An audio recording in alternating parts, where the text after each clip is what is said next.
So welcome back everyone. আমার নাম সায়ন ঘোষ, চলে এসেছি আজকে নতুন একটা ভিডিও নিয়ে। হ্যাঁ, এই ভিডিওটা নতুন ডিসকাশন কিছু হবে না, বাট প্রত্যেকবারের মতন আমরা স্টক ডিসকাশন করব। বাট তার আগে যেরকম প্রত্যেকবার করে থাকি, সেটা হচ্ছে নিফটি অ্যানালাইসিস। রাইট, আমরা বোঝার চেষ্টা করি কি নিফটি এখন কি স্ট্রাকচার তৈরি করছে, কি টাইপ অফ মোমেন্টাম করছে, আর নেক্সট মোমেন্টাম কি হতে পারে, এগুলো বোঝার চেষ্টা করি আমরা। রাইট, তো আজকের ভিডিওতে ওটাই আগে স্টাডি করব, দেন কিছু আমরা স্টক ব্যাপারে জানার চেষ্টা করব যেই স্টকগুলোতে এক্সপেক্টেড একটা মোমেন্টাম আসতে পারে যদি নিফটি দাঁড়িয়ে যায়, মানে যদি নিফটি হালকা সাইডওয়েজও হয়ে যায় বা একটু বুলিশ হয়ে যায়, তাহলে এই স্টকগুলোতে কিন্তু আগে মোমেন্টাম স্টার্ট হবে। ঠিক আছে, চলো তাহলে বাকি অ্যানালাইসিস স্টার্ট করা যাক। আচ্ছা, নিফটিকে যদি আমরা এখানে ফলো করি, আমি কন্টিনিউ কথা বলতে বলতে নিফটিকে চার্টকে মুভ করছিলাম। আমি এই অবধি স্টোরি আর বলছি না, অলরেডি লাস্ট ভিডিও অবধি এই অবধি স্টোরি বলা হয়েছিল। এবার নেক্সট স্টোরি যদি আমরা দেখি, মানডেতে মার্কেট একটু স্লাইট গ্যাপ ওপেনিং হয়ে একটু বুলিশনেস দেখালো, নেক্সট দিনও মার্কেট খুলে বুলিশনেস হলো, কিন্তু লাস্টে নিচের দিকে চলে আসলো। একটা ইম্পর্টেন্ট জিনিস দেখবেন, ঠিক পরের দিনও সেম মার্কেট উপরে গিয়ে কিন্তু নিচের দিকে ক্লোজ দিয়েছে। তার মানে আপার সাইড থেকে সেলার বসে রয়েছে, যারা মার্কেটকে নিচে ড্র্যাগ করার চেষ্টা করছে। আর ঠিক আমি অলরেডি এই যে দিনটা আছে, এই দিনে আমি হিন্দি ভিডিও বানিয়েছিলাম, ওখানে একটা অ্যানালাইসিস বলেছিলাম মোস্ট পসিবল কি এখন ইমিডিয়েট মনে হচ্ছে না যে মার্কেট বুলিশ চলে যাবে। আর সব কিছু ইমিডিয়েট হয় না, একটু মার্কেটকে টাইম দিতে হয়। আমরা প্লেনলি দেখলাম মার্কেট ফল করলো, তারপর প্লেনলি দেখলাম মার্কেট উপরে চলে আসলো। এবার সবসময় তো একই ডাইরেকশন মার্কেট যাবে না, একটু মার্কেটকে শান্ত হতে হবে। যেরকম জোরে জোরে কথা বলছিলাম, ওইরকম একটু শান্ত হতে হবে, চিন্তা ভাবনা করতে হবে, দেন মার্কেট ওয়ান ডাইরেকশন মুভ দেবে। তো এখন যেটা মার্কেট ডিসাইড করবে, কি ডিসাইড করবে কি আমি কোন ডাইরেকশনে যাব, তার জন্য আমরা কি করে বুঝবো কি স্যার মার্কেট এখন বুলিশ যাবে না বেরিশ যাবে। এর জন্য কিছুই না, একদম সিম্পল সাপোর্ট রেজিস্ট্যান্স টেনে রাখতে হবে। ইমিডিয়েট রেজিস্ট্যান্স যেটা এখন নিফটির মধ্যে দেখতে পাচ্ছি, সেটা হচ্ছে 24,400-র কাছাকাছি, যেটা হচ্ছে এই পার্টিকুলার লেভেল। আচ্ছা, ইমিডিয়েট রেজিস্ট্যান্স তো এটা দেখলাম। ইমিডিয়েট সাপোর্ট কোনটা? ইমিডিয়েট সাপোর্ট হচ্ছে অলমোস্ট 23,800। আর একটা দূরের সাপোর্ট যেটা দেখতে পারি, সেটা হচ্ছে 23,600। আপসাইডেও সেম 24,600 একটা রেজিস্ট্যান্স আমরা দেখতে পাচ্ছি। তো আপাতত মার্কেটকে ফার্স্ট এই দুটো রেঞ্জকে ব্রেকআউট করতে হবে, 24,400 আর 23,800কে। যতক্ষণ মার্কেট এই রেঞ্জকে ব্রেকআউট করছে না, ততক্ষণ মেজর কোনো মুভ তো এক্সপেকটেশন করা একদমই বেকার। কেন বলছি এটা? আপনি জাস্ট লাস্ট দিনের ক্যান্ডেলস্টিকটা দেখুন। এখানে স্লাইট একটা ট্রেন্ড লাইন আমরা দেখতে পাচ্ছিলাম। মার্কেট কি করলো? একদম বিন্দাস গ্যাপ ডাউন ওপেন হলো, গ্যাপ ডাউন ওপেন হয়ে সেলিং আসলো। যদি আপনি খেয়াল করেন, এখানে একটা স্লাইড সাপোর্ট ছিল 23,800-র কাছাকাছি, ঠিক ওখান থেকে বাউন্স ব্যাক করে মার্কেট এখানে ক্লোজিং দেয়। তার মানে কি বলছে মার্কেট? আমাদের কি বলছে মার্কেট? বলছে কি এখানে কিছু বায়ার প্রেজেন্ট রয়েছে, যার ফলে আমি একটা এখানে স্যাডো বানিয়েছি, মানে বায়ার্স এখানে প্রেজেন্ট রয়েছে আর আপসাইডে সেলার প্রেজেন্ট রয়েছে। এটা কি ইন্ডিকেট করছে বলুন তো? কি বায়ার সেলারে একটা ফাইটিং চলছে এখানে। তো আমাদেরও এখন একটু হাত তুলে নেওয়া উচিত। যদি আপনি ডাইরেকশনাল কোনো ট্রেড করেন, দ্যাট মিনস আপনারা যদি অপশন বায়ার হয়ে থাকেন, প্লিজ ওয়েট করে যান। এখনকার টাইম কিন্তু অপশন সেলারের জন্য। আমি আইভি কিছু দেখছি না, নর্মাল কিছু দেখছি না, সিম্পল প্রাইস অ্যাকশন ওয়াইজ বলছি, এখনকার মার্কেট কিন্তু অপশন সেলারের জন্য। এক্সপেকটেশন এটাই থাকবে কি হ্যাঁ, ইমিডিয়েট নেক্সট উইকে বা কামিং উইকের মধ্যে মার্কেট হয়তো বড় মুভ করবে না, একটু সাইডওয়েজ যাবে। যদি সাইডওয়েজ যায়, অপশন সেলার কিন্তু ভালো প্রফিট ওখানে কামাতে পারে। অলরেডি আমিও অবজার্ভ করেছি, অলরেডি কিছু স্ট্র্যাটেজি বসিয়ে রেখেছিলাম লাস্ট উইকে, তো ওই স্ট্র্যাটেজিগুলোতে অলরেডি আমার প্রফিট চলছে। রাইট, চলুন এবার আমরা ফার্দার দেখবো কি যদি মানডেতে মার্কেট একটু গ্যাপ ওপেনিং হয়ে যায়, বাই চান্স যদি গ্যাপ ওপেনিং হয়ে যায়, তাহলে কি হতে পারে মার্কেটে? মার্কেট কি সেলিং মুডে যাবে না বাইং মুডে যাবে? চলে আসবো আমরা একটু 15 মিনিট টাইম ফ্রেমে, একটু ডিপ রিসার্চ করবো এখানে। ঠিক আছে, কোন কোন লেভেলে কী কী বসে রয়েছে। ইমিডিয়েট রেজিস্ট্যান্স যদি দেখেন 15 মিনিট হিসাবে, সেটা রয়েছে 24,150-এর কাছাকাছি, 24,150-র কাছাকাছি। আর ইমিডিয়েট একটু স্ট্রং রেজিস্ট্যান্স যদি আমরা দেখি, সেটা হচ্ছে 24,350 বলতে পারেন, মানে এখান থেকে 150 পয়েন্ট উপরে, 200 পয়েন্ট উপরে। তো যদি আমরা দেখি মার্কেট ক্লোজিং কোথায় দিয়েছে, 24,000 কাছাকাছি বা 24,050-এর কাছাকাছি, এখান থেকে সিধা 150 পয়েন্ট গ্যাপ ওপেনিং হলেই একটা সেলিং প্রেসার তো আসবে। অবজার্ভ করতে হবে ওই সেলিং প্রেসার এসে মার্কেট এখানে সাপোর্ট নিয়ে ওকে আপসাইড ব্রেক করছে কিনা, মানে ওই ওপেনিংকে আপসাইড ব্রেক করছে কিনা। যদি করে, দেন একটা বুলিশনেস এখানে থাকবে আপ টিল দিস লেভেল, সেটা হচ্ছে 24,350 অবধি।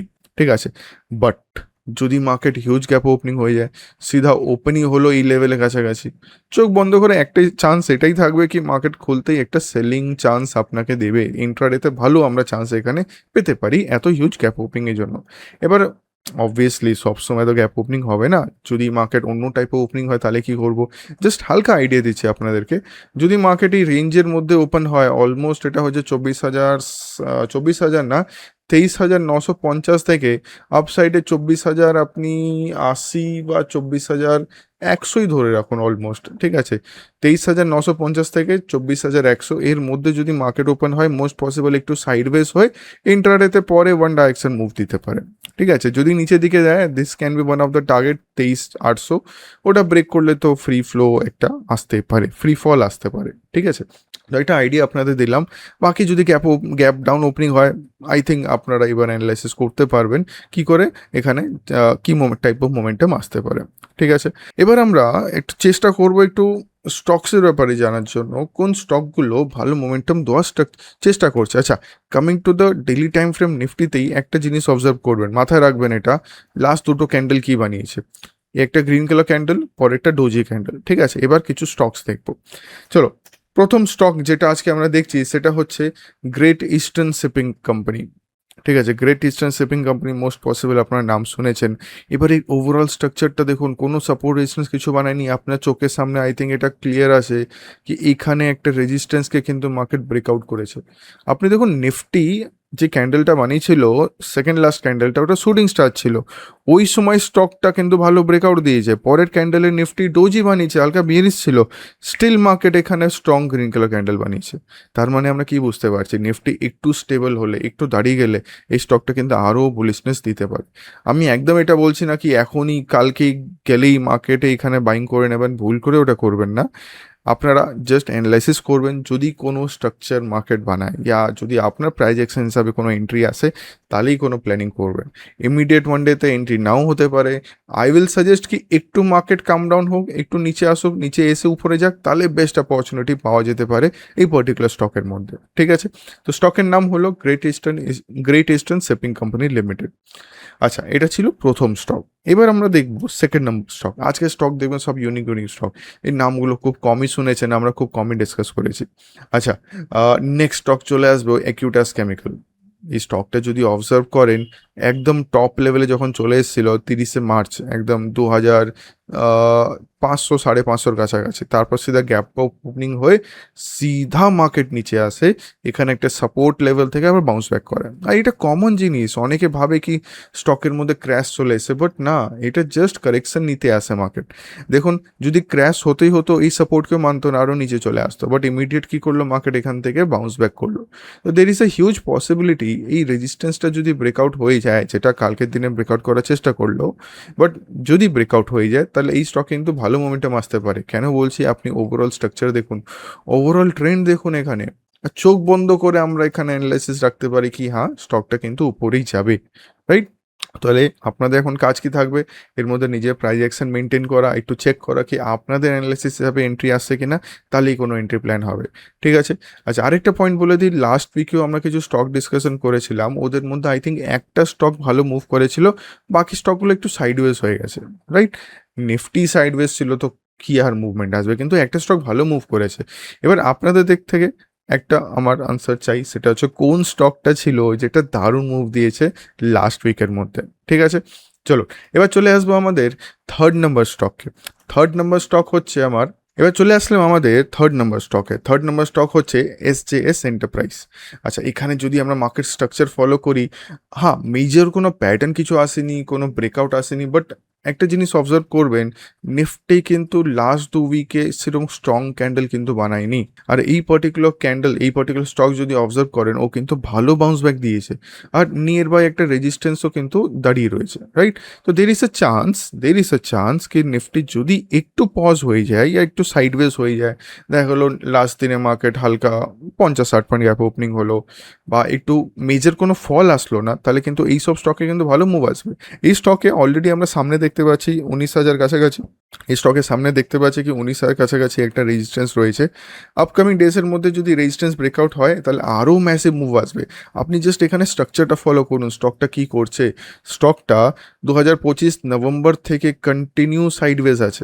যদি আগের স্টকটা খেয়াল করেন, আমি জাস্ট একটা স্ট্রাকচার দেখাই আপনাদেরকে। আগের স্টকটা কি ছিল? অ্যাকুইটাস কেমিক্যাল। আপনি এখানে ফলো করুন তো, যত লম্বা টাইমে মার্কেট সাইডওয়েজ যায় তত বড় মোমেন্টাম আপসাইড আসে। তো সেম স্ট্রাকচার আমরা এখানে ফর্ম হতে দেখতে পাচ্ছি যে মার্কেট অনেক দিন ধরে সাইডওয়েজ আছে, তো ম্যাসিভ মুভ আসার একটা পসিবিলিটি ডেফিনেটলি থাকবে এই পার্টিকুলার স্টকে। হ্যাঁ, আমি ইমিডিয়েট এটা বলছি না কি এখানে এন্ট্রি হবে, ওটা বলার কথাও না। বাট আগেইন, যদি কোনো স্টকে আপনি অ্যানালাইসিস রাখছেন, যদি কোনো স্টকে এন্ট্রি করছেন, প্লিজ একটা স্টপ লস নিশ্চয়ই মেনটেন করবেন, ঠিক আছে? চলো, এবার চলে আসবো আমাদের লাস্ট স্টকে। আজকের ভিডিওতে অনলি 4টি স্টক আমরা রাখছি। লাস্ট স্টকের নাম হচ্ছে লরাস ল্যাব। মোস্ট পসিবল এর নাম শুনেছেন। আচ্ছা, এই পার্টিকুলার স্টকে না আজকে একটা ইউনিক জিনিস দেখাবো, হয়তো খেয়াল করেছেন বাট অনেক সময় অনেকে খেয়াল করে না। আচ্ছা, এখানে যদি ওভারঅল স্ট্রাকচার দেখেন, এটা স্পেশালি বানিয়ে রেখেছিলাম, আমি ক্লাসেও দেখিয়েছি এই পার্টটা। আপনি যদি দেখেন স্টকটা কিন্তু একটা বড় time frame, that is daily বা উইকলি টাইম ফ্রেমে একটা কি প্যাটার্ন বানাচ্ছিল, এটাকে বলা হয় পোল অ্যান্ড ফ্ল্যাগ প্যাটার্ন, ঠিক আছে?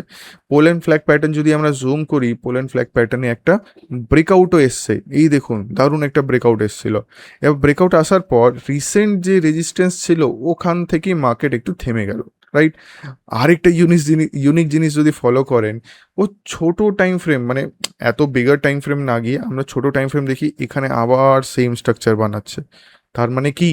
তার মানে এখানে যদি এবার ব্রেকআউট আসে, দ্যাট ইজ 1140 উপরে মার্কেট যদি মুভ করে যায়, বড় একটা স্ট্রং গ্রিন কালার ক্যান্ডেল বানিয়ে দেয়, তাহলে কিন্তু বড় প্যাটার্ন প্লাস এই ছোট প্যাটার্নটা দুটোই কিন্তু পোল অ্যান্ড ফ্ল্যাগ প্যাটার্ন, এখানেও কিন্তু ম্যাসিভ মুভ আসবে। তো বি রেডি। আমি এটা বলছি না কি হ্যাঁ মানডে গেলেই বাই করে নেবেন, প্লিজ এই কাজটা করবেন না। নিজের অ্যানালাইসিস রাখবেন, নিজের যদি মনে হচ্ছে কি হ্যাঁ মার্কেট বড় মুভ করতে পারে, তাহলেই এন্ট্রি করবেন, নাহলে অ্যাভয়েড করবেন, ঠিক আছে? আই হোপ আজকের ভিডিও একটু বুঝতে পেরেছেন আমরা কি ব্যাপারে ডিসকাস করলাম, নিফটি অ্যানালাইসিস বুঝতে পেরেছেন। যদি ভিডিও ভালো লেগে থাকে, ছোট সো একটা লাইক করবেন, কমেন্টে জানাবেন কেমন লাগলো আজকের ভিডিওটা। এর মধ্যে কোন স্টক আপনি অলরেডি আপনার অ্যানালাইসিসে রেখেছিলেন, আর লাস্ট উইকে কোন স্টক ভালো মুভ করেছে, এটাও কিন্তু আমি জানতে চাইছি আপনাদের দিক থেকে, ঠিক আছে? আমি তো দেখেছি একটা স্টক ভালো মুভ করেছে, আপনার জন্য কোনো হেল্পফুল হয়েছিল কিনা ওটাও একটু কমেন্টে নিশ্চয়ই জানাবেন, ঠিক আছে? চলুন দেখা হবে নতুন একটা ভিডিওতে। Thank you very much.